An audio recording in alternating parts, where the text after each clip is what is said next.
అతి శ్రేష్టమైన పవిత్రమైన నామంలో కూడి ఉన్న మీ అందరికీ పరిశుద్ధాత్మ అభిషేక కూడికలో పాల్పంపులు పొందిన ప్రతి ఒక్కరికి నా హృదయపూర్వకమైనటువంటి వందనాలు, దైవాశీస్సులు. లూకాసు వార్త 22వ అధ్యాయము 32వ వచనాన్ని చదువుకుని దేవుని వాక్యమును ధ్యానం చేద్దాం. లూకాసు వార్త 22:32. నీ నమ్మిక తప్పిపోకున్నట్లు నేను నీ కొరకు వేడుకొంటిని. నీ మనసు తిరిగిన తర్వాత నీ సహోదరులను స్థిరపరచుమని చెప్పాను. దేవుడి ఈ పరిశుద్ధ వాక్యం ద్వారా మనందరితోనూ మాట్లాడినట్లుగా చిన్న ప్రార్థన చేసుకుందాం. తలలు వంచండి, కన్నులు మూయండి, దేవుని ఆత్మ సహాయాన్ని అర్థించండి. నాతో మాట్లాడు ప్రభువా అని అడగండి. అందరూ ప్రార్థన చేద్దాం. ఒక నిమిషం పాటు దేవుణ్ణి అడుగుదాం. దేవా, నాతో మాట్లాడు నాయన, నీ స్వరం వినిపించు నాయన, నీ ముఖ దర్శనం మాకు దయచేయి ప్రభా అని అడుగుదాం. ప్రేమగల మా తండ్రి, పరిశుద్ధుడా, జీవాధిపతి, నీ ఘనమైన నామానికి వేలాది కృప చూపుటయందు సంతోషించువాడా, మరలా మా ఎడల జాలి పడుతున్న తండ్రి, నీకే వందనాలు. ఈ సమయంలో నీ దీనదాసుని పరిశుద్ధ సంఘమును కనికరించి మీరే మాట్లాడమని, వ్యతిరేకంగా పనిచేస్తున్న సాతాను కార్యాలను లయము చేయండి, వినిపించండి నాయన. మీరు మాట్లాడితే మేము బ్రతుకుతాం నాయన. మేము బ్రతుకున్నట్లుగా మాతో మాట్లాడి నీ స్వరమును మాకు వినిపించమని, తేటగా నీ దర్శనం దయచేయి. ఇదిను ఈ కూడికలు పాల్పంపులు పొందిన నీ ప్రజలను, దూర ప్రాంతంలో ఉండి ఈ కార్యక్రమాన్ని చూస్తున్నటువంటి వారు మీరే కనికరించి మీరే మాట్లాడమని యేసయ్య నామంలో వేడుకుంటున్నాం తండ్రి, ఆమేన్. ప్రభువునందు ప్రియమైన దేవుని బిడ్డలారా, చదవబడిన వాక్య భాగంలో సీమోను పేతురుకి యేసు ప్రభు వారికి మధ్యలో జరుగుతున్న సంభాషణ. సీమోను పేతురు యేసు ప్రభుతో మాట్లాడినటువంటి మాటలు, యేసు ప్రభు వారు అతనికి ఇచ్చినటువంటి సమాధానం. 31లో ప్రభు అంటాడు, సీమోను సీమోను, ఇదిగో సాతాను మిమ్మును పట్టి గోధుమల వలె జల్లించుటకు మిమ్మును కోరుకునేను గాని నీ నమ్మిక తప్పిపోకుండానట్లు నేను నీ కొరకు వేడుకొంటిని. సాతాను ఏమో కోరుకున్నాడు, యేసయ్యేమో వేడుకున్నాడు. సాతాను కోరుకున్నాడంట. ఏమని కోరుకున్నాడు? వీళ్ళు నాకు కావాలి, సీమోను ఈ అపోస్తులందరూ కావాలి నాకు, వాళ్ళని నేను జల్లెళ్ళు వేసి జల్లిస్తాను అని కోరుకున్నాడు. యేసయ్యేమో వేడుకున్నాడంట. ఎవరిని వేడుకున్నాడు? సైతాన్ని వేడుకున్నాడా? తండ్రిని వేడుకున్నాడు. సైతాన్ గడు వెళ్ళి, ఇదిగో నీ కుమారుడికి 12 మంది శిష్యులు ఉన్నారు కదా, వాళ్ళని నాకు ఇవ్వండి. వాళ్ళు ఎంత ఆయన్ని ప్రేమిస్తున్నారో, నిజంగానే వాళ్ళు యేసయ్యను ప్రేమిస్తున్నారో లేక ఉత్తుత్తిగా పైన ప్రేమిస్తున్నారో, వాళ్ళ ప్రేమ ఎంతో వాళ్ళ బలమెంతో తేల్చుకోవాలి. నేను పర్మిషన్ ఇమ్మని తండ్రి అయిన దేవుణ్ణి అడుగుతున్నాడు. తండ్రి ఏమో పర్మిషన్ గ్రాంట్ చేశాడు. యేసయ్య మధ్యలోకి వెళ్ళి, అయ్యా వాళ్ళు బలహీనులు, చిన్నపిల్లలు, ఇప్పుడిప్పుడే ఏదో 3.5 ఏళ్ళు నాతో పాటు తిరుగుతున్నారు. వాళ్ళ నమ్మిక తప్పిపోకుండానట్లు సహాయం చేయమని తండ్రిని యేసయ్య వేడుకున్నాడు. పరీక్షించడానికేమో సైతాను కోరుకుంటే నిలబెట్టమని యేసయ్య కోరుకున్నాడు.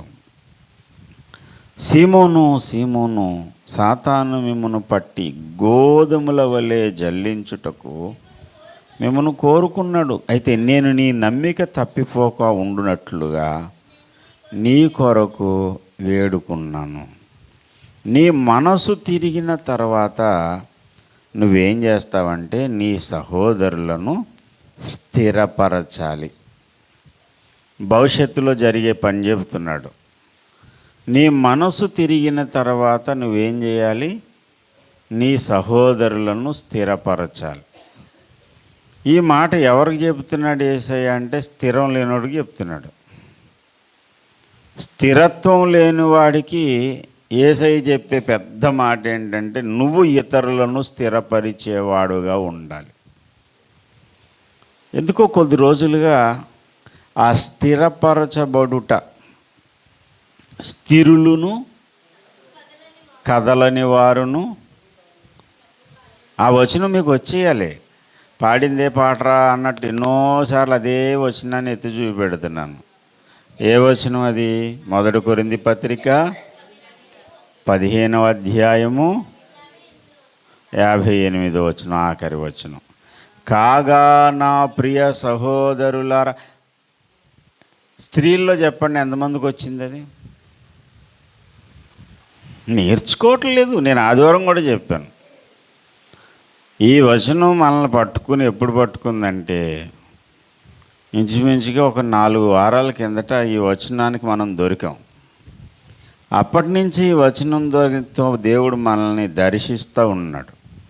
ఎన్నో సంగతులు కాకినాడలో చెప్పింది, తాళరేవులో చెప్పలేదు, తాళరేవులో చెప్పింది కాకినాడలో చెప్పలేదు, ఈ 2 చోట్ల చెప్పింది బాబానగర్లో చెప్పలేదు.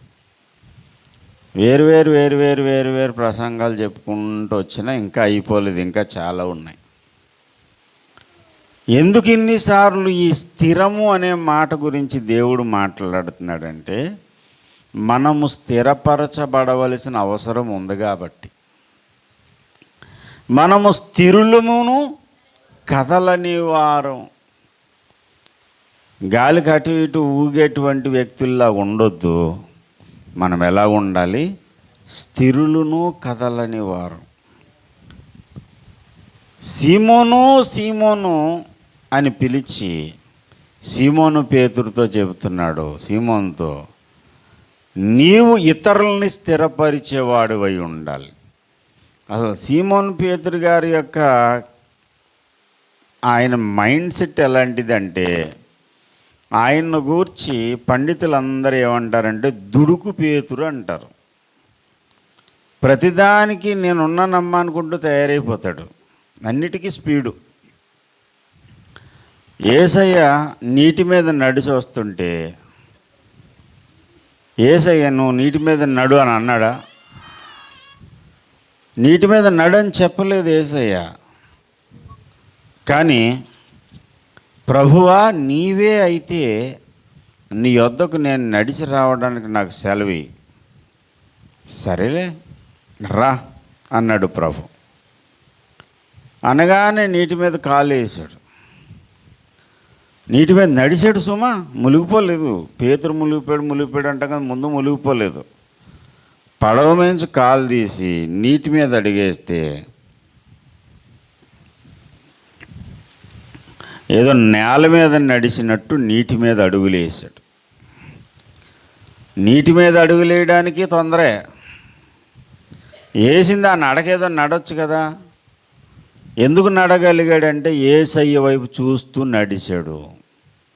ఇప్పుడు చూపు ఏమైంది? స్థిరత్వం లేదు మనోడికి. వెంటనే గాలిని చూచి మునిగిపోసాగేను అని ఉంది బైబిల్లో. ఏం చూసి మునిగిపోయాడు? గాలిని చూసి.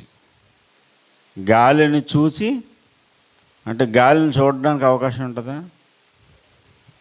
గాలి కనపడుతుందా?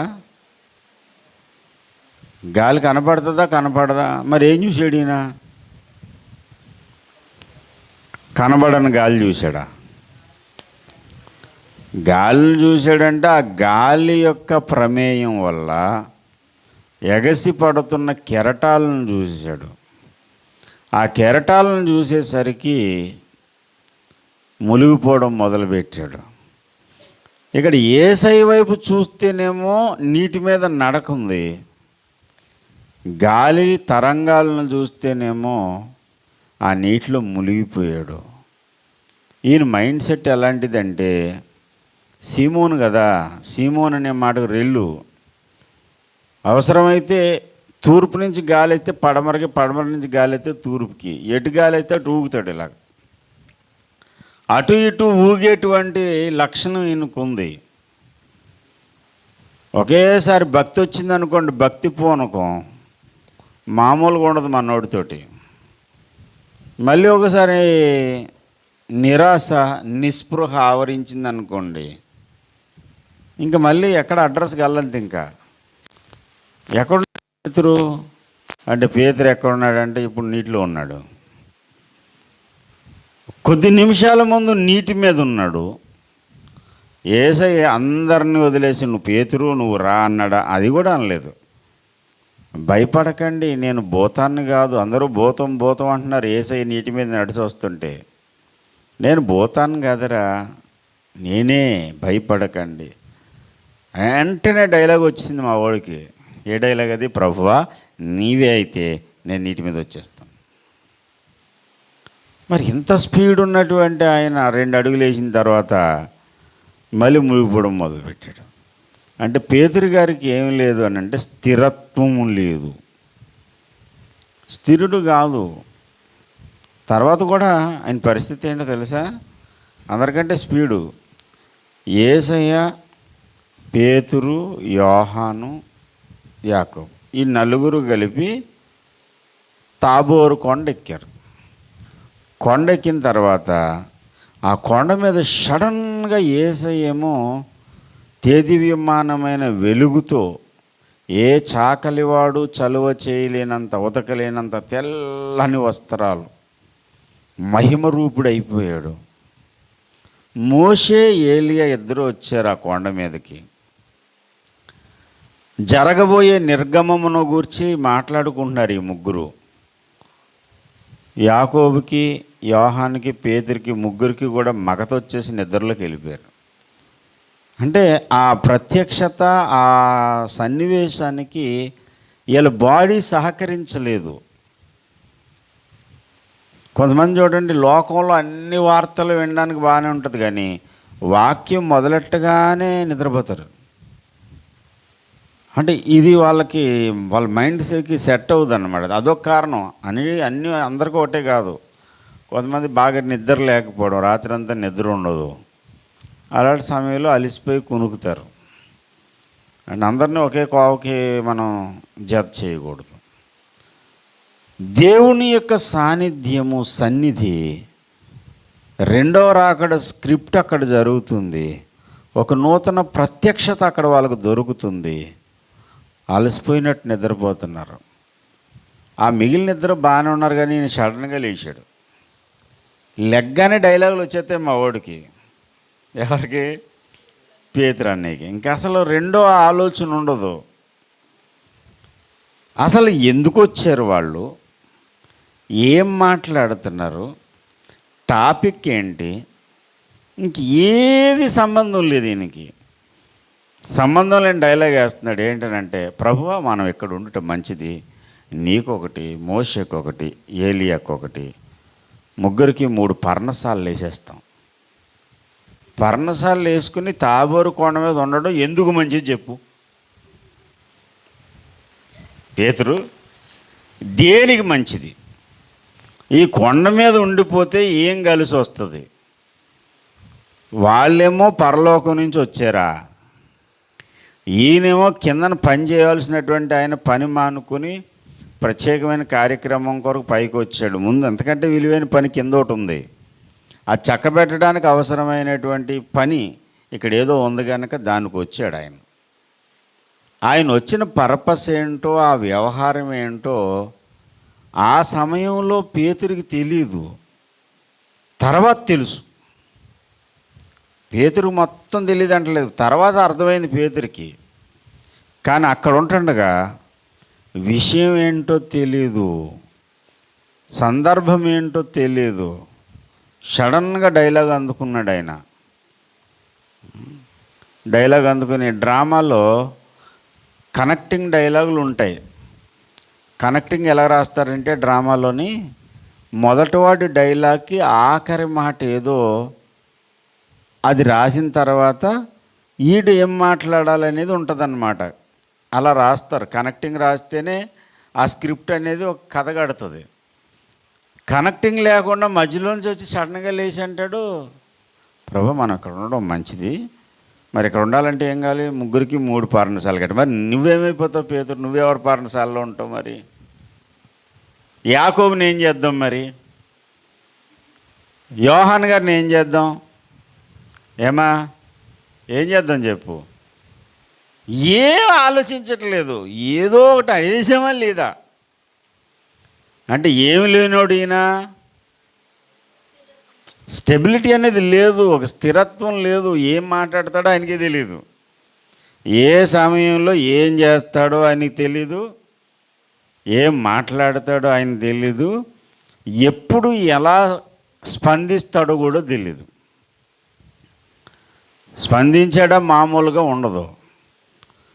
ప్రారంభంలోనే ప్రభు వార్త అతనికి వినగానే మేము మెస్సీని కనుగొన్నాం అనే మాట వినగానే మొత్తం వల్లగెళ్ళి అన్నీ వదిలిపాడేసాడు అండి. పెద్ద పెద్ద చేపలు పట్టారు కదా, చేపలు పట్టిన తర్వాత వల్లన్నీ వదిలేసేసి ఈయన యేసయ్యను గుర్తుపట్టి, రక్షకుడని గుర్తుపట్టి ఎంత స్పీడ్గా యేసయ్యను వెంబడించాడో అంతే స్పీడ్గా వదిలేసి వెళ్ళిపోయాడు. ఎంత స్పీడ్గా వదిలేశాడు. యేసయ్య సిలువ వేయబడ్డారని తెలిసిన తర్వాత అండి ఆయన పునరుద్ధానుడు అయ్యడం సంగతి తెలిసినా సరే నమ్మకుండా, ఇదిగో నేను చేపలు పడదాం అనుకుంటున్నాను, ఎవరు వస్తారు మీరు, ఈయన పెద్దోడు, ఈయన అండి అందరికంటే సీనియర్ లేచి అంటాడు నేను చేపలు పడదాం అనుకుంటున్నాను. వెంబడించడానికి అంతే స్పీడ్ ఉంటాడు, వదిలేసి వెళ్ళిపోవడానికి కూడా అంతే స్పీడ్ ఉంటాడు. ప్రభు అన్నాడు, నువ్వు కంగారు పడకయ్య బాబు, నువ్వు మనసు స్థిరపడిన తర్వాత నీ సహోదరుని స్థిరపరిద్దివేనులే, నీ మనసు తిరిగిన తర్వాత. అలా కాదు ప్రభా, ఎవరు వీళ్ళు ఎవడు వెళ్ళిపోయినా సరే నేను విడిచిపెట్టు. అప్పుడు ప్రభు ఏమన్నారు, 33వ వచనం, అయితే అతడు ప్రభువా నీతో కూడా చెరలోనికి మరణమునకు వెళ్ళుటకు లోక 22:33 చెరలోకి వచ్చేస్తాను, మరణానికి వచ్చేస్తాను, నేను సిద్ధంగా ఉన్నాను. ఆయన పేతురు నీవు నన్ను ఎరగనని ముమ్మారు చెప్పు వరకు నేడు కోడి కూయదని నీతో చెప్పుచున్నాను. 3 సార్లు నువ్వు నన్ను నేను ఎరగను అనే వరకు కోడి కూయదు. అన్నిటికీ స్పీడే, ఏది స్థిరం ఉండదు. అందుకనే ఈయనకి ఏమని పేరెట్టారంటే పెద్దలందరూని దుడుకుతనం తప్ప ఉడుకు రక్తం దుడుకు పేతురు, ఇది ఆయన పరిస్థితి. ఇలాంటోని పట్టుకొని యేసయ్య అంటున్నాడు, నువ్వు నీ సహోదరులను స్థిరపరిచేవాడు కావాలి. అస్థిరుడైన వ్యక్తి ఇతరులను స్థిరపరిచే లెవెల్కు రాబోతున్నాడని యేసయ్య ముందుగానే ప్రవచించాడు, ముందుగానే చెప్పాడు. మరి చేయాలంటే ఏం చేయాలి, నీ మనసు తిరిగిన తర్వాత. నీ మనసు ఇప్పుడు ఎలాగుందంటే ఎటు గాలేస్తే అటు తిరిగేలాగా ఉంది. ఆ పొజిషన్లో నుండి ముందు నువ్వు స్థిరుడు అయిపోవాలి. ఇక్కడ కూడి ఉన్నటువంటి మనం మరి ఇంచుమించుగా ఒకరిద్దరు తప్ప అందరూ సువార్త చేసేవాళ్ళే, సువార్త చేయాలనే ఆసక్తి కలిగిన వాళ్ళే, ఇతరులని దేవుని దగ్గరకు నడిపించాలనేటువంటి దృక్పథం కలిగినటువంటి వారే. మరి అలాంటి పని సంపూర్ణంగా జరగాలంటే పేతురు లాంటి దుడుకుతనం పనికిరాదు. ముందు నువ్వు స్థిరత్వం కలిగి ఉండాలి.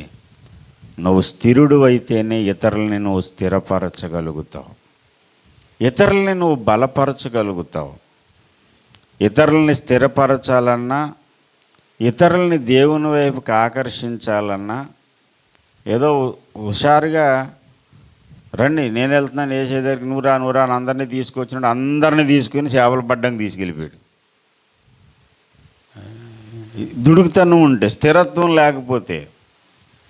కాకినాడలో సూర్యనారాయణపురంలో ఒక సిస్టర్ ఉండేది.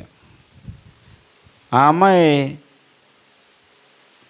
అనతి కాలంలో అంటే ఒక 2-3 నెలల్లో ఒక 10 మంది యూత్ని గ్యాదర్ చేసింది. 10 మంది యూత్ వచ్చేసేవారు. ఆ యూత్ అందరినీ తీసుకెళ్ళిపోయి చర్చిలకు తీసుకొచ్చేసి ఇంకా మామూలు హడావుడి చేసేది కాదు. ప్రతిరోజు ఆ కుర్రలందరినీ కూర్చోబెట్టి ప్రార్థన చేసి, పేతురు గారు అన్నమాట ఆవిడ. పేతురు గారు శైలులు అనుకుంటాం, లేకపోతే అక్కో మరి. చాలా హుషారుగా చేసింది, అది చేసింది, అంత అయింది. ఆ తర్వాత వెంటనే ఈవిడ యేసుప్రభువుని వదిలేసింది. వదిలేసి ఈవిడ లోకంలో కలిసిపోయింది. ఈవిడ ఎప్పుడైతే లోకంలో కలిసిపోయిందో ఈవిడతో పాటు వచ్చిన 10 మంది లోకంలో కలిసిపోయారు. అందులో ఒక కుర్రోడిని నేను చాలా ప్రయాసపడ్డాను, వాడికి చాలా చెప్పేవాడిని. వాడు కొంచెం నిలబడ్డట్టే నిలబడి ఒక అమ్మాయి మోజులో పడి ఆడు వదిలేసాడు. నేనంటే గౌరవం, ప్రేమ ఉండేది, భయం ఉండేది. నేనంటే కొంచెం గౌరవించేవాడు. కానీ ఒక అమ్మాయి వాడిని ఇష్టపడిందంట. వీడు చాలా అందంగా ఉంటాడు, వీడికంటే అందగతి దొరికిందో ఏంటో మరి. ఆ పిల్ల అన్నదంట, నేను నిన్ను ప్రేమిస్తున్నాను, మరి నా ప్రేమ, నీ ప్రేమ నిజమైన ప్రేమ కాదో తెలియాలంటే రేపు సాయిబాబు గుడికి రావాలన్నదంట. ఈ ప్రేమనే దోమ కుట్టింది. మలేరియా దోమ, డెంగీ దోమ, ఈ దోమలు ఉంటాయి కదా. ఈ దోమ ఏం కుట్టింది? వీడికి పైలేరియా దోమ కాదు, ఇది ప్రేమ దోమ కుట్టింది. కుట్టిన తర్వాత ఆ పిల్ల కోసం సాయిబాబు గుడికి వెళ్ళడం మొదలెట్టాడు. లక్షవారం మొత్తం ఆదివారం నాటికి గుడిగా మానేసాడు. ఒకసారి గట్టిగా దెబ్బలాడి, నేను సాలరీ వచ్చింది కొత్త, అప్పుడు ఏంట్రా నువ్వు చేసే పని, ఇలాగెందుకు చేసావు అని చెప్పి చాలా గట్టిగా దెబ్బలాడితే, లేదన్నయ్య నేను ఇంకెక్కడికి వెళ్ళినా నీ దగ్గరికి వచ్చేస్తానని అని చెప్పి 1 వారం 2 వారాలు ఇక్కడికి వచ్చాడు. ఇంకా ఆ తర్వాత ఎస్కేప్. ఒకసారి వెతుక్కుంటూ ఇల్లని ఎక్కడుందా ఈ గొర్రెని, నన్ను చూసేసాడు వాడు. అమ్మో వచ్చాడురా బాబు అనుకుని టక్మని సైడ్ అయిపోయాడు అంతే. మళ్ళీ అప్పటి నుంచి ఇప్పటికి 20 సంవత్సరాలుగా నాకు కనపడలేదు ఆ గొర్రె. ఆ గొర్రె ఎక్కడ కనపడుతుంది? ఆ దేవుళ్ళు వెళ్ళాడు. ఇంకా పేతురులాగా దుడుకుతనంతో సేవ చేసిన, దుడుకుతనంతో కొంతమందిని నడిపించిన, ఏదైనా పరిస్థితి రాగానే నువ్వు ఉండవు, నువ్వు నడిపించిన వాళ్ళు ఉండరు. అలా కాకుండా నీ మనసు తిరిగిన తర్వాత నీ సహోదరులను స్థిరపరచు అనే ప్రభు మాట పేతురు జీవితంలో నెరవేరింది. ఎలా నెరవేరింది, ఎప్పుడు నెరవేరింది అంటే పరిశుద్ధాత్మ అభిషేకము వలన. దేవునికి స్తోత్రం అండి. యేసయ్య చనిపోయి తిరిగి లేచారు, కానీ పేతురు నమ్మలేదు. పేతురికి నమ్మకి కుదరలేదు. చేపలు పట్టుకోవడానికి బయలుదేరాడు. తినతో పాటు అందరిని తీసుకెళ్ళిపోయాడు. అక్కడికి ప్రభు వచ్చాడు. సీమోను కుమారుడు పేతురు, సీమోను పేతురు, యోహాను కుమారుడైన సీమోను, నీవు నన్ను ప్రేమించుచున్నావా అంటే, ప్రభువా నీవే ఎరుగుతావు, నేను నిన్ను ప్రేమించచ్చు 3 సార్లు అడిగాడు ప్రభు. ఆ తర్వాత యెరూషలేములో మీరు కనిపెట్టుకుని ఉండండి. లూకాసు వార్త ఆఖరి అధ్యాయము ప్రభు చెప్తున్నటువంటి మాట, మీరు యెరూషలేములో కనిపెట్టుకుని నిలిచి ఉండండి, నిలకడగా ఉండండి. 24, 48, 49 వచనాలు. ఈ సంగతులకు మీరే సాక్షులు. ఇదిగో నా తండ్రి వాగ్దానము చేసినది మీ మీదకి పంపుచున్నాను. మీరు పైనుండి శక్తిని పొందేంత వరకు పట్టణములో నిలిచి ఉండండి. మీరు పైనుండి శక్తి పొందేంత వరకు నీవు పట్టణంలో నిలిచి ఉండు. నిలిచి ఉన్నటువంటి వ్యక్తి ఇతరులను నిలబెట్టడానికి సిద్ధపడ్డాడు. దేవునికి స్తోత్రం.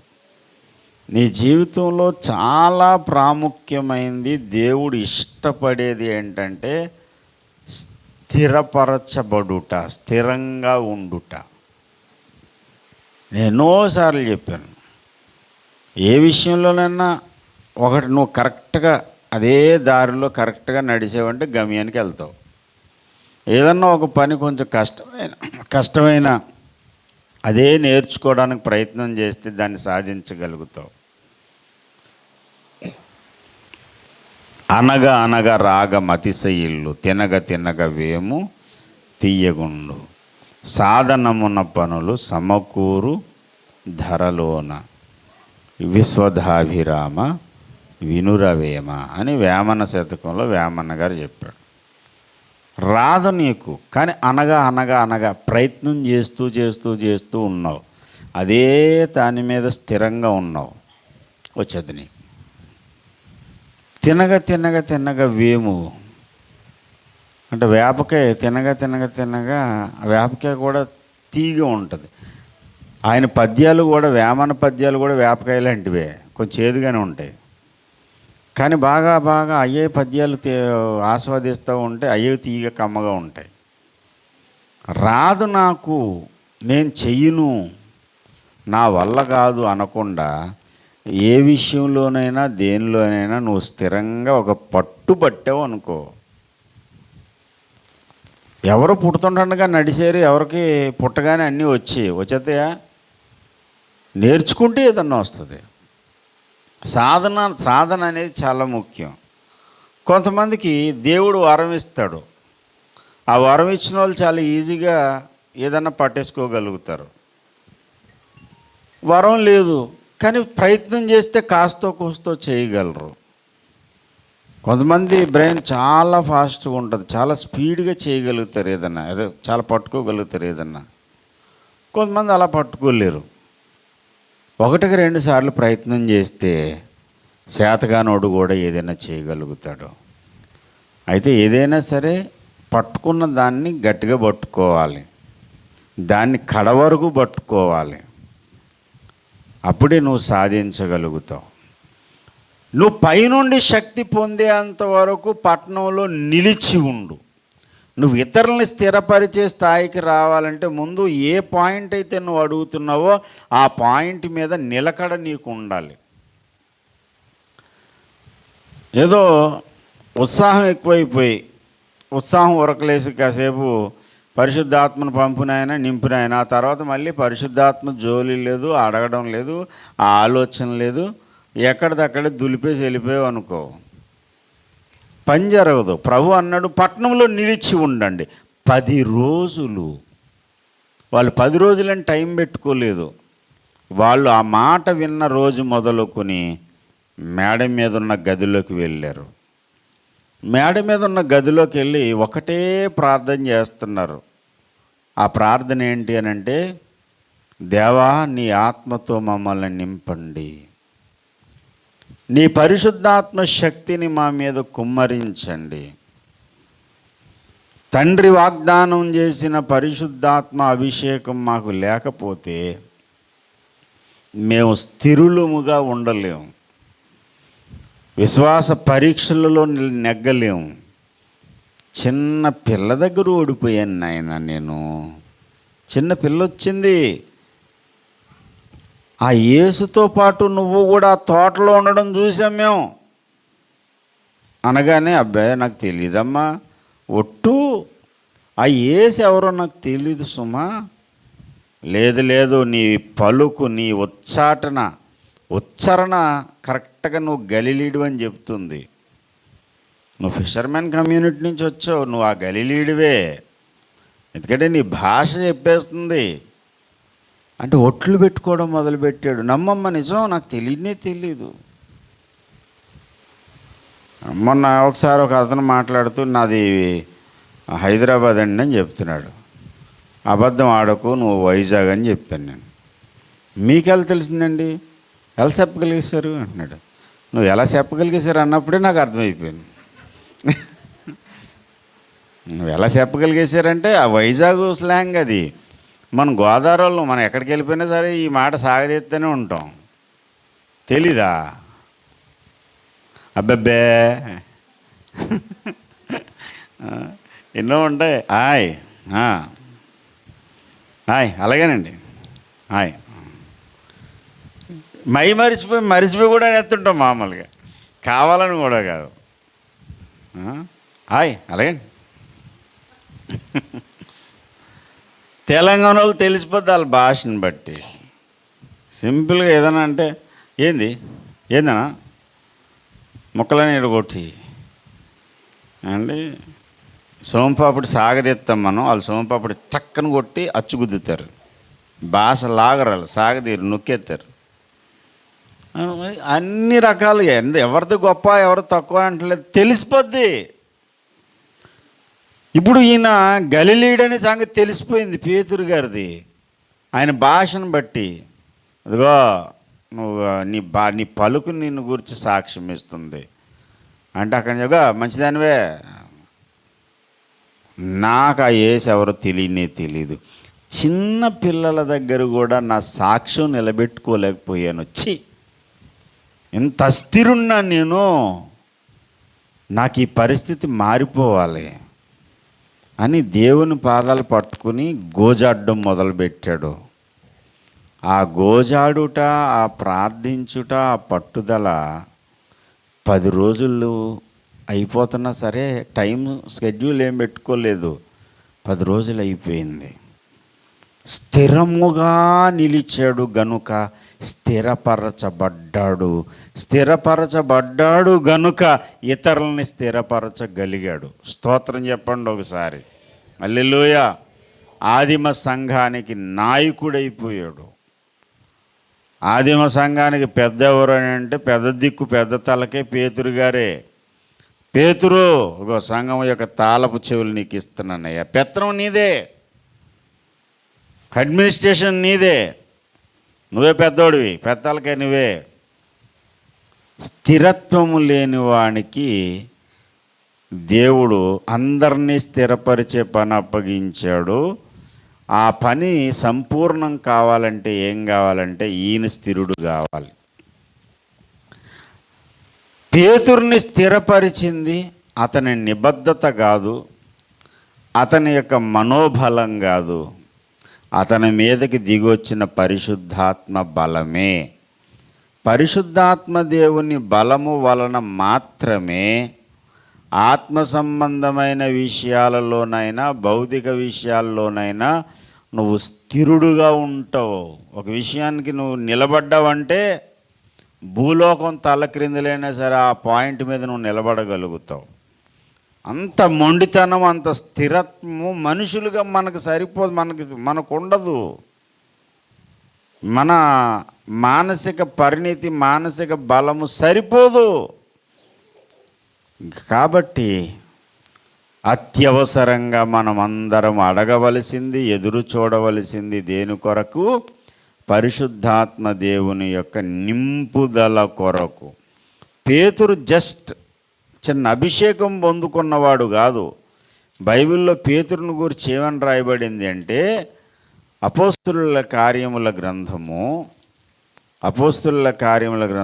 4వ అధ్యాయము 8వ వచనం. పేతురు పరిశుద్ధాత్మతో నిండినవాడై ఇట్లనెను. స్తోత్రం చెప్పండి ఒకసారి. నువ్వు అనేకులను స్థిరపరిచి దేవుని కార్యము జరిగించే ఒక యోధుడు కావాలంటే ఏం కావాలి? పరిశుద్ధాత్మ అభిషేకం కాదు. ఇక్కడ ఏమన్నాడు? పరిశుద్ధాత్మ నింపుదల కావాలి. పరిశుద్ధాత్మ నింపుదల కావాలంటే నింపుదల కోటాలు కావాలి. పరిశుద్ధాత్మ కొరకు అడగడం కావాలి, ఆరాధించుట కావాలి. పరిశుద్ధాత్మ అభిషేకం ఎలా పొందుకుంటారంటే దానికి వెరీ సింపుల్, ఏం లేదు. అందరూ ఆరాధిస్తున్నప్పుడు మైమరిచిపోయి ప్రభువుని ఆరాధించండి చాలు, అంతే. కొంతమంది మైమరిచిపోరు ఏండి, ఏమీ పట్టదు ఇంకలకి. ఎంతసేపు స్థుతి ఎంత ఉండక ఇలా సోదరు ఎవరన్నా చూశారంటే అప్పుడు ముఖం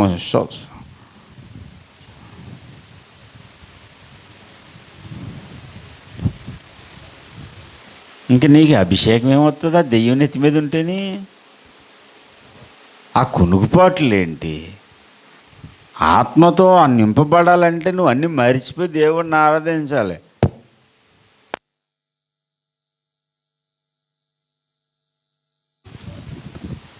హలో, ఈగలు తోలినట్టు కాదు. సైతాన్ గారు నీ ముందుకు వస్తే గోమే కొట్టమన్నాడు దేవుడు. ఎలా కొడతావు అంటావా? ఎంతకాలం బట్టి దాచుకున్న కోపమంతా ఒకసారి చూపెట్టి సుక్కలు కనిపించేలా కొట్టాలి. అలా కొట్టాలి చప్పట్లో. సైతాన్ గారు గో మీద కొడతానన్నట్టు కొట్టాలి, అంతే తప్ప చప్పట్లు కొడమన్నా ఏటో అంత బాధ.